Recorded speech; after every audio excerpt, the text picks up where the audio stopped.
Sveiki, tai yra SEO trečiadienis, mano vardas Vladimiras, Easy SEO agentūra. Šiandien turiu gan paprastą klausimą, bet jis dažnai pasikartoja ir maždaug skamba taip, kaip pakelti tinklapio autoritetą arba kaip pakelti DR. SEO specialistai žino atsakymą į šitą klausimą, bet paprastas žmogus, kuriam SEO nėra toks aktualus, nėra kasdieninis darbas, tai gali būti neaišku. Tai čia pasistengsiu atsakyti, kad būtų kuo paprasčiau, tai SEO specialistai gali toliau nežiūrėti, gali tiesiog paspausti laiką, o jeigu jūs nežinot atsakymą, kaip pripūsti, kaip pakelti tinklapio autoritetą, tai aš pasakysiu ir net duosiu pavyzdį, iš kur galima įsigyti ir kodėl verta pirkti tokią paslaugą, kokie privalumai ir kodėl gali būti neverta. Gerai, tai pradėsim nuo to, kas yra DR-as, kas yra DA. DR-as yra domenų reitingas, čia yra metrika iš Ahrefs. DA yra domenų autoritetas, metrika iš Mozo. Principas skaičiavimo maždaug yra tas pats, bet ką reikėtų žinoti apie DR ir DA, kad nei Ahrefs, nei Mozas tikslios formulės neatskleidžia, kaip jie skaičiuoja. Mes galime tik tai supaprastintai pavaizduoti, kaip tai gali būti skaičiuojama. Ir jeigu kam įdomu, čia yra vienas skaičiavimo pavyzdys, vėlgi pakartoju, kad Ahrefs neatskleis tikslios formulės, nes yra labai daug faktorių, kurie gali įtakoti, nes yra tokie faktoriai kaip domeno kiekis, kiek pats domenas, kuris duoda tau nuorodą, kiek jis gauna kokių nuorodų ir dar N kitų faktorių. Tai dabar turėčiau dar pasakyti, kam įdomu visi video, kurie yra apie domeno pakilimo autoritetą, apie tai, kas yra konkurentai, kaip matuoti video ir tekstai bus aprašyme, arba YouTube, arba šitame straipsnė, pavyzdžiui, štai čia yra nuoroda, kai galim tą pratesti. Tai mes dabar neskaičiuosim, nežiūrėsim, kaip tiksliai skaičiuoja, Ahrefs ne tai, kad tiksliai, bet kaip galėtų skaičiuoti. Kam įdomu, galite panagrinėti šitą pavyzdį. Bet iš karto pereisim prie įdomiausios temos. Prieš atsakant į visus klausimus, aš galvoju, kad aš užduosiu klausimą dirbtiniam intelektui ir galvoju, kad panaudosiu Claude AI ir ChatGPT. Uždaviau tą patį klausimą. Man buvo įdomu, kaip atsakytų dirbtinis intelektas ir kiek tai gali būti naudinga pačiam žmogui, kuris nesupranta, ką jis pamatytų. Tai klausimas čia po kairę yra taip lentelė, po kairę yra atsakymai iš Claude, o čia po dešinę yra ChatGPT. Tai aš parodysiu, kad buvo klausimas, taip, aš noriu pakelti mano tinklapio DA ir DA metrikas, ar tai yra gera idėja. Čia atsakymas yra apie nieką, galima tai pasakyti, čia yra tas fluffas, angliškai yra terminas, iš tikrųjų jokios naudingos informacijos apie tai, kad kaip matuojamas DA, čia nebuvo, neatsakė mano klausimą. ChatGPT, kaip atsakė. Bendrai, kaip ir gali būti čia efektyvesnis, geresnis atsakymas, bendrai, kad kaip matuojama metrika, kad perdėtas fokusas, pavyzdžiui, gali būti neefektyvus.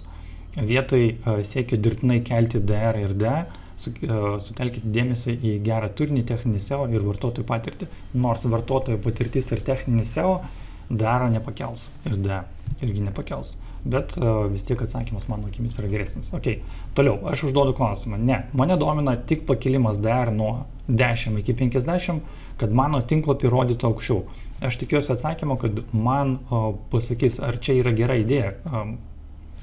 Aš tikėjausi būtent tokį atsakymą, o Claude'as man atrašo, kad ok, reikia kokybiškų nuorodų, turinė strategija, bla bla bla, visiškai bendra informacija, kuri yra nenaudinga ir net gali būti klaidinga. ChatGPT, ok, čia irgi, sakykime, neypatingai, bet man kas patiko 6 punktas, čia apkarpytas, bet parašė taip, venkite juodojo SEO metodų, nes būtent metrikų pripūtimas ir yra, sakykim, tas juodasis SEO, galima taip pavadinti, čia net nepilkas SEO. Taip, ir paskutinės mano buvo klausimas, nes aš jau norėjau konkrečiai gauti. Tai aš noriu nupirkti DR pagerinimo paslaugą iš Fiverr už $5. Ar tai man padės? Ir kaip atrašė, kad negalėčiau rekomenduoti tokios paslaugos, gali pakenkti jūsų reputacijai, bla bla bla, būti užblokuotas Google algoritmo. Iš tikrųjų, štai čia yra nemažai tiesos. Ir kokios rekomendacijos, vėlgi jos yra labai bendros, tos rekomendacijos. Kur čia yra atsakymas panašus į tiesą, kad tikras DR augimas reikalauja laiko. 6-12 mėnesių ir taip toliau. Iš tikrųjų, net per bendrai galiu taip pasakyti, kad pakelti tinklapį nuo 0 iki 20 nėra labai sudėtinga, tam reikia šiek tiek laiko, bet pakelti nuo 40 iki 50 yra sudėtingiau. Pažiūrėm dar į paskutinį atsakymą. Aš noriu nupirkti DR pagerinimo paslaugą už $5, ar tai man padės? Ok, maža kaina kelia abejonę dėl kokybės. Kaip ir čia jau neblogas atsakymas. Bet man kas patiko, kad ChatGPT parašė, kad DR pagerinimo paslaugų pirkimas gali būti pavojingas. Jau tikrai būtų galima atsižvelgti į tokį atsakymą. Ir kas čia gerai, tokios nuorodas, taip, DR gali laikinai pakilti, bet nuorodos greitai išnyks arba praras vertę. Taip, ir tokios nuorodos nesuteikia jokios realios naudos SEO. Taip, būtent tokio atsakymo aš ir tikėjausi iš pirmo klausimo, kaip uždaviau klausimą štai čia. Tai dabar mes ir pereisim prie esmės, prie atsakymo, ar verta pakelti, ir pažiūrėsim dar vieną pavyzdį, kaip atrodo pripūstas DR'as. Tai labai svarbu žinoti, kad Google'as nenaudoja jokių DR metrikų. Taip, jie turi savo PR-ą, page ratingą, bet jis nėra viešinamas. Anksčiau, prieš 10 metų jis buvo viešai prieinamas, dabar jis nėra viešai prieinamas. Tai nereikia galvoti, kad Google atsižvelgia ir tikrina, koks yra DR'as Ahrefs sistemoje. Tai iš tos pusės galim pažiūrėti, kad pripūtimas tokių metrikų apgauna Ahrefsą, nors Ahrefsas tai kovoja, bet Google neapgausi. Ir DR'as gali pakilti laikinai, bet kažkada tai gali... Mes esam pirkę, dėl ko aš taip užtikrintai kalbu, kad mes, kaip SEO agentūra, mes turime testuoti įvairius metodus ir turime žinoti, kas vyksta, ir mes turime resursus, ne kliento, savo resursus, ant kurių mes testuojam. Ir buvome irgi nupirkę tokią paslaugą, pripūtėm iki gal 50 DR, gal iki 60, dabar tas DR'as yra 7 ar 8 to tinklapio, kur buvo prieš porą metų pripūsta.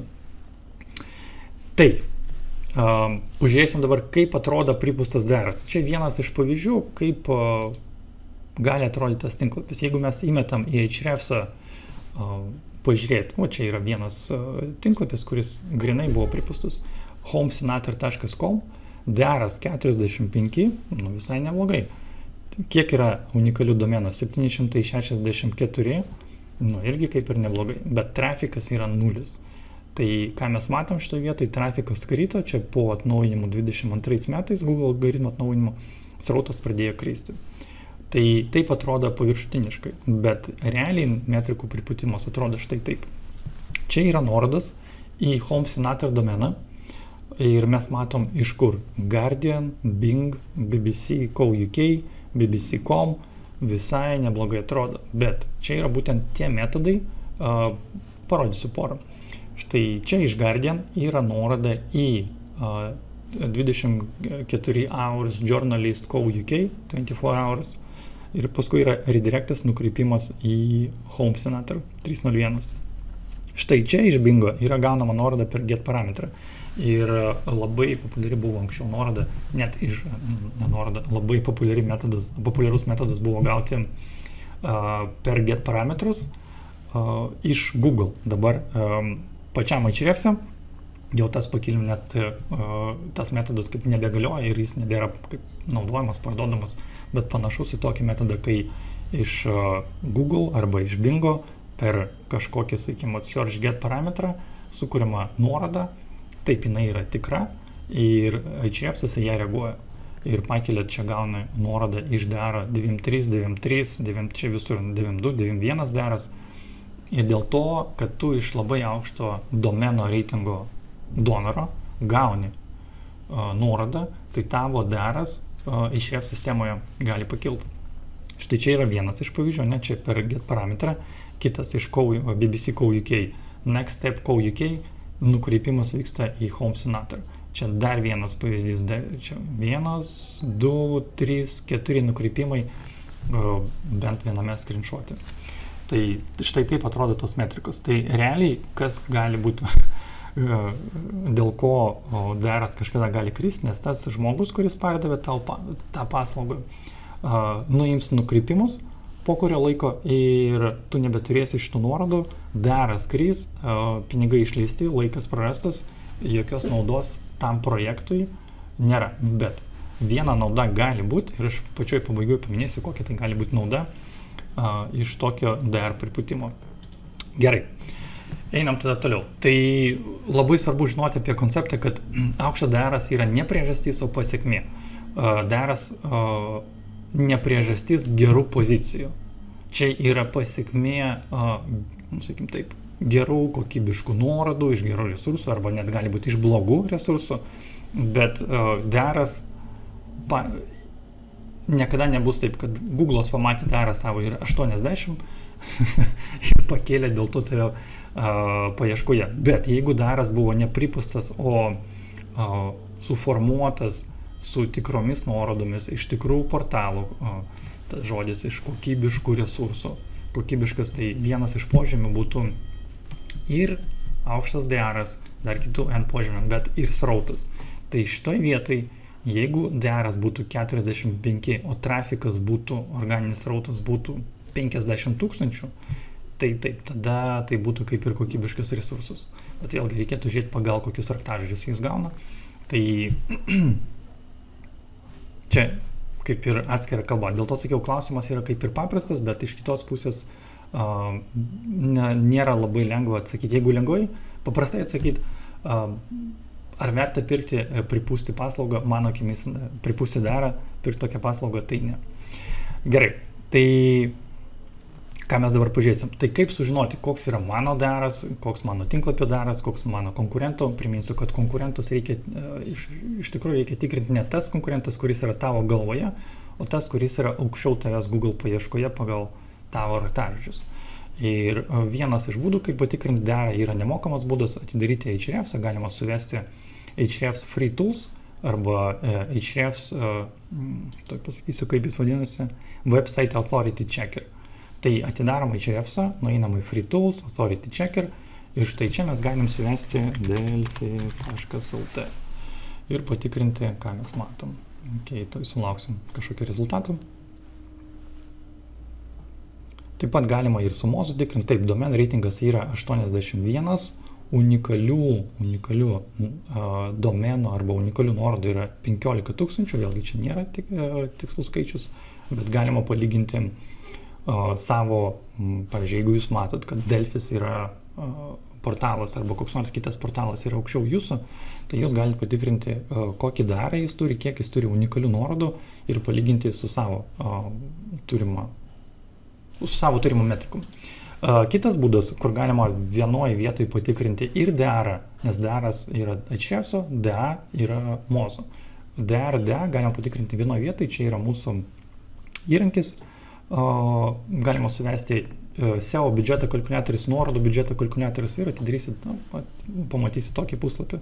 Aš jau čia įvedžiau, irgi įvedžiau Delfi.lt.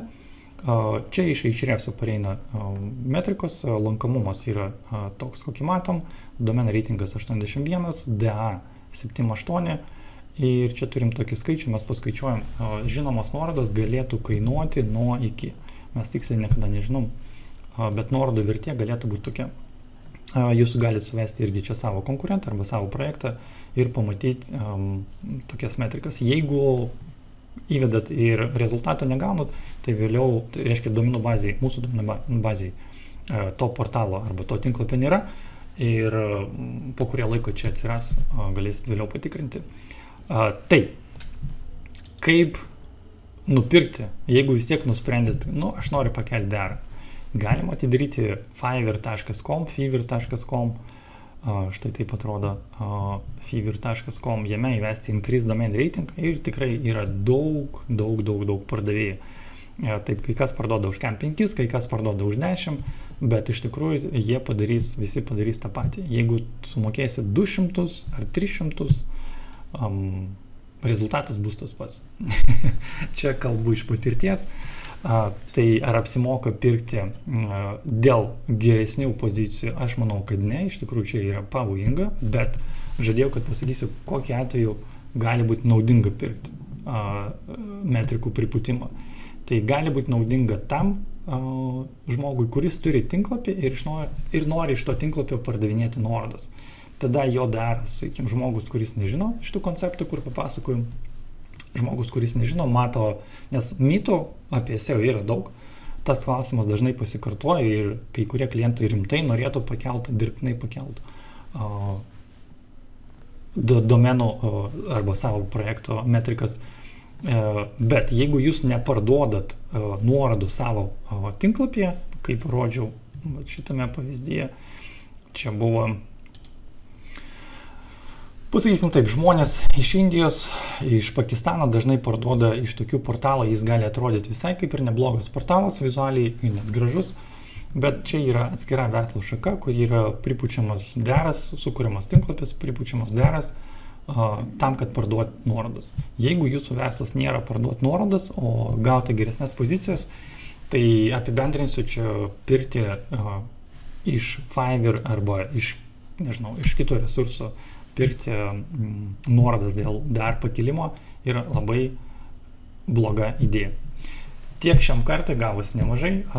Jeigu video naudingas, paspauskite laiką, prenumeruokite EasySEO kanalą SEO trečiadienį. Iki sekančio karto. Iki.